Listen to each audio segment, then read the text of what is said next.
Portas que abri de Ari dos Santos. Era uma vez um país onde entre o mar e a guerra vivia o mais infeliz dos povos à beira-terra. Onde entre vinhas sobredos, vales socalcos searas, serras, atalhos, veredas, lesírias e praias claras, um povo que se debruçava como um vime de tristeza sobre um rio onde mirava a sua própria pobreza. Era uma vez um país onde o pão era contado, onde quem tinha a raiz tinha o fruto arrecadado, onde quem tinha o dinheiro tinha o operário algemado, onde soava o ceifeiro que dormia com o gado, onde tossia o mineiro em aljustrel ajustado, onde morria primeiro quem nascia desgraçado. Era uma vez um país de tal maneira explorado pelos consórcios fabris, pelo mundo acumulado, pelas ideias nazis, pelo dinheiro estragado, pelo dobrar da serviço, pelo trabalho amarrado, que até hoje já se diz que nos tempos do passado se chamava esse país Portugal suicidado. Ali, nas vinhas, sobredos, vales, socalcos, searas, serras, atalhos, veredas, lesírias e praias claras, vivia um povo tão pobre que partia para a guerra para encher quem estava podre de comer a sua terra. Um povo que era levado para Angola nos porões, um povo que era tratado com armas dos patrões, um povo que era obrigado a matar por suas mãos, sem saber que um bom soldado nunca fere os seus irmãos. Ora, passou-se, porém, que dentro de um povo escravo, alguém que lhe queria bem, um dia plantou um cravo. Era a semente da esperança, feita de força e vontade. Era ainda uma criança, mas já era a liberdade. Era já uma promessa, era a força da razão, no coração à cabeça, da cabeça ao coração. Quem o fez era soldado, homem novo, capitão, mas também tinha a seu lado muitos homens na prisão. Esses que tinham lutado a defender um irmão, esses que tinham passado o horror da solidão, esses que tinham jurado sobre uma côdea de pão ver o povo libertado do terror da opressão. Não tinham armas, é certo, mas tinham toda a razão.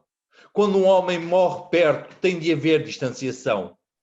Uma pistola guardada nas dobras da sua opção, uma bala disparada contra a sua própria mão e uma força perseguida que na escolha do mais forte faz com que a força da vida seja maior do que a morte.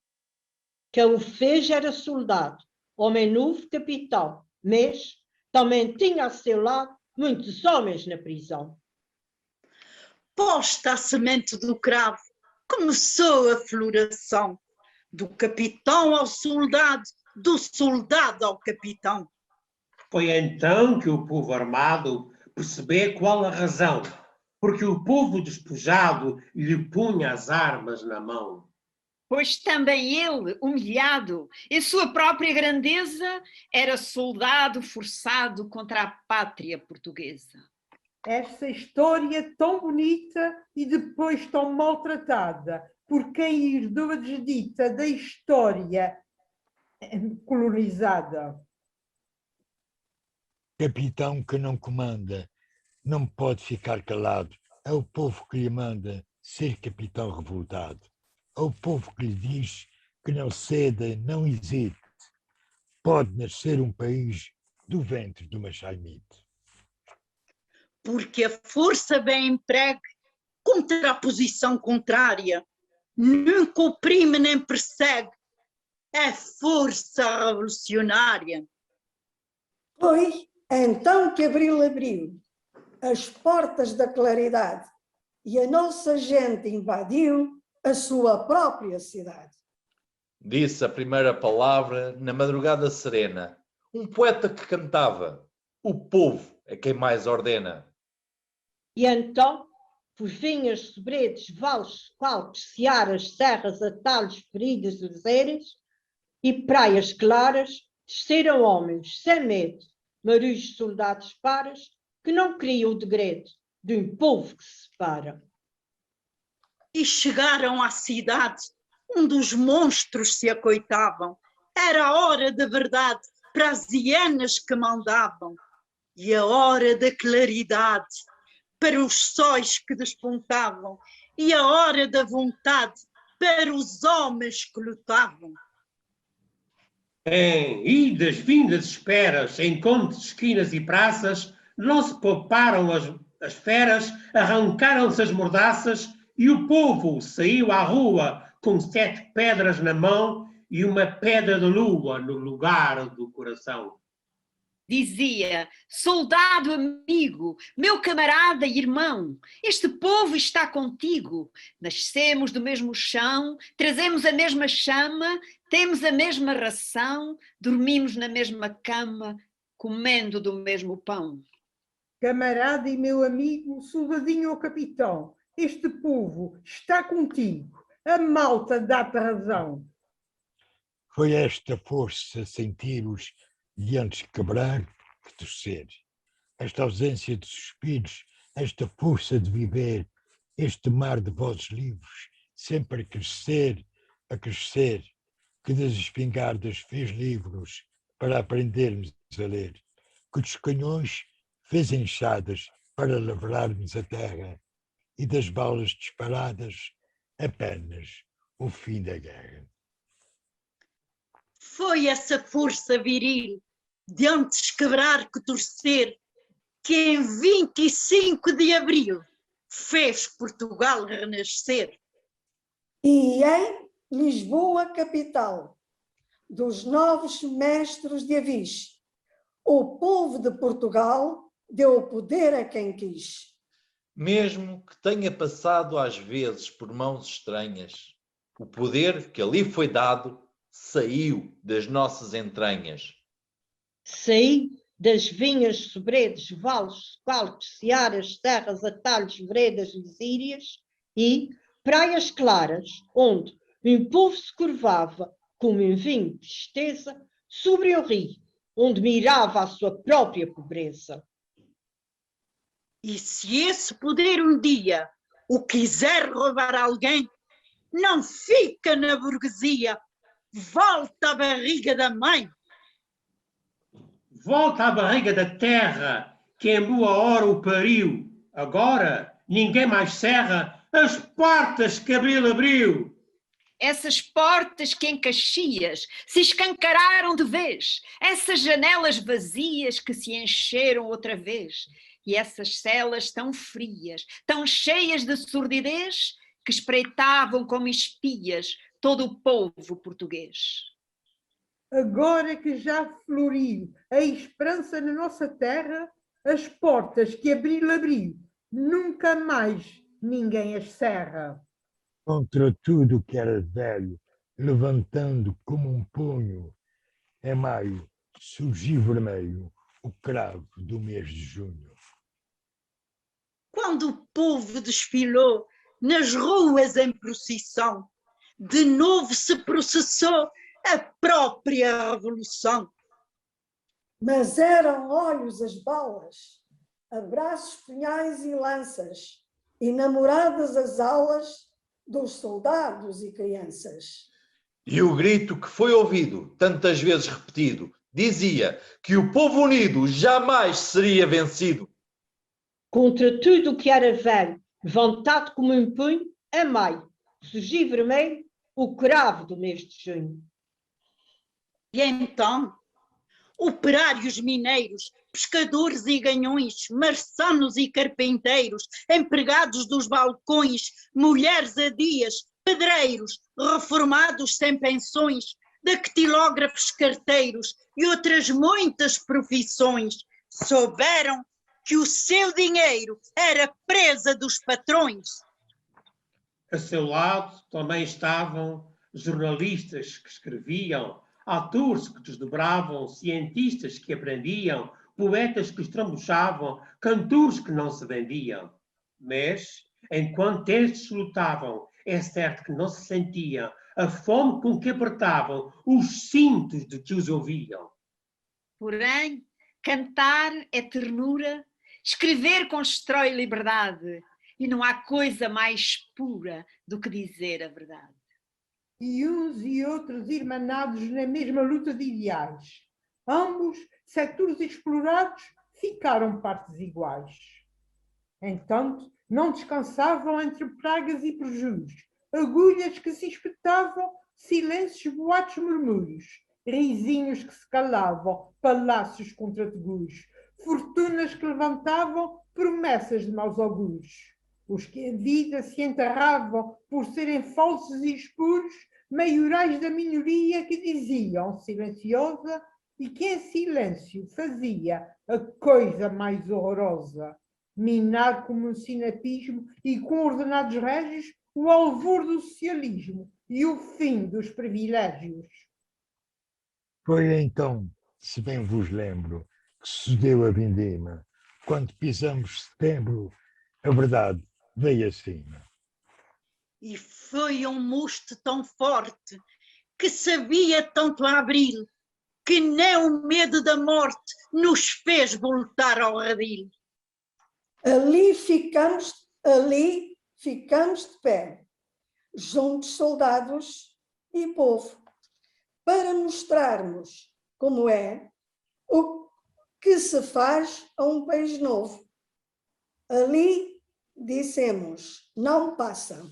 E a reação não passou. Quem já viveu a desgraça odeia a quem desgraçou. Foi a força do outono, mais forte que a primavera, que trouxe os homens sem dono de que o povo estava à espera.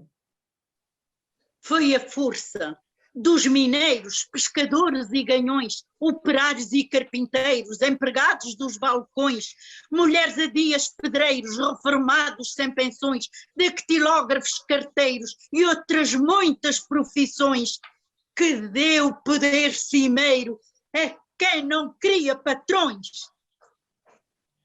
Desde esse dia em que todos nós repartimos o pão, é que acabaram os bodos, cumpriu-se a revolução. Porém, em quintas, vivendas, palácios e palacetes, os generais com prebendas, caciques e cacetetes, os que montavam cavalos para caçar enviados, os que davam 2 estalos na cara dos empregados, os que tinham bons amigos no consórcio dos sabões e coçavam os umbigos como quem coça os galões, os generais subalternos que aceitavam os patrões, os generais inimigos, os generais garanhões, teciam teias de aranha e eram mais camaleões que a lombriga que se amanha com os próprios cagalhões. Com os generais desta apanha já não há revoluções. Por isso, o 11 de março foi um baile de tartufos, uma alternância de terços entre ricaços e burros. E tivemos de pagar com o sangue de um soldado o preço de já não estar Portugal suicidado. Fugiram como cobardes e para as terras de Espanha, os que faziam alardes dos combates em campanha. E aqui ficaram de pé capitães de pedra e cal, os homens que na Guiné aprenderam Portugal. Os tais homens que sentiram que o animal racional o põe àqueles que o firam consciência nacional. Os tais homens que souberam fazer a revolução, porque na guerra entenderam o que era a libertação. Os que viram claramente e com os 5 sentidos morrer tanta gente que todos ficaram vivos. Os tais homens, feitos de aço temperado com a tristeza, que envolveram no abraço toda a história portuguesa. Essa história tão bonita e depois tão maltratada por quem herdou a desdita da história colonizada. Dai ao povo o que é do povo, pois o mar não tem patrões. Navio está de novo nos poemas de Camões. Havia, sim, a longura e uma vela desfraldada para levar a ternura à distância imaginada. Foi este lado da história que os capitães descobriram, que ficará na memória das naus que de abril partiram, das naves que transportaram o nosso abraço profundo aos povos que agora deram novos países ao mundo. Por saberem como é, ficaram de pedra e cal, capitães, que da Guiné descobriram Portugal. E em sua pátria fizeram o que deviam fazer, ao seu povo devolver o que o povo tinha a ver. Bancos, seguros, petróleos que ficarão a render, ao invés dos monopólios, para o trabalho crescer. Guindastes, portos, navios e outras coisas para erguer, antenas, centrais e fios de um país que vai nascer. Mesmo que seja com frio, é preciso aquecer. Pensar que somos um rio que vai dar onde quiser. Pensar que somos um mar que nunca mais tem fronteiras e havemos de navegar de muitíssimas maneiras. No Minho com pés de linho, no Alentejo com pão, no Ribatejo com vinho, na Beira com requeijão. E trocando agora as voltas, à alvira da produção, no Alentejo bolotas, no Algarve maçapão, vendimas no Alto Douro, tomates em azeitão. Azeite da cor do ouro, que é verde ao pé do fundão e fica amarelo puro nos campos de Balezão. Onde a terra for do povo, o povo deita-lhe a mão. É isto, a reforma agrária, em sua própria expressão. A maneira mais primária de que nós temos um quinhão da semente proletária da nossa revolução. Quem a fez era soldado, homem novo, capitão, mas também tinha a seu lado muitos homens na prisão. De tudo o que Abril abriu, ainda pouco se disse. Um menino que sorriu, uma porta que se abrisse, um fruto que se expandiu, um pão que se repartisse, um capitão que seguiu o que a história lhe predisse. E entre vinhas, sobredos, vales, socalcos, searas, serras, atalhos, veredas, lesírias e praias claras, um povo que se levantava sobre um rio de pobreza, a bandeira em que ondulava a sua própria grandeza. De tudo o que Abril abriu, ainda pouco se disse. E só nos faltava agora que este Abril não se cumprisse. Só nos faltava que os cães viessem a ferrar o dente na carne dos capitães que se arriscaram na frente. Na frente de todos nós, povo soberano e total, que ao mesmo tempo é a voz e o braço de Portugal. Ouvi! Banqueiros fascistas, agiotas de lazer, latifundiários machistas, balufos, verbos de encher e outras coisas em istas que não cabe dizer aqui, que os capitães progressistas o povo deu poder. E se esse poder um dia o quiser roubar alguém, não fica na burguesia, volta à barriga da mãe. Volta à barriga da terra que em boa ouro pariu. Agora ninguém mais cerra as portas que Abril abriu.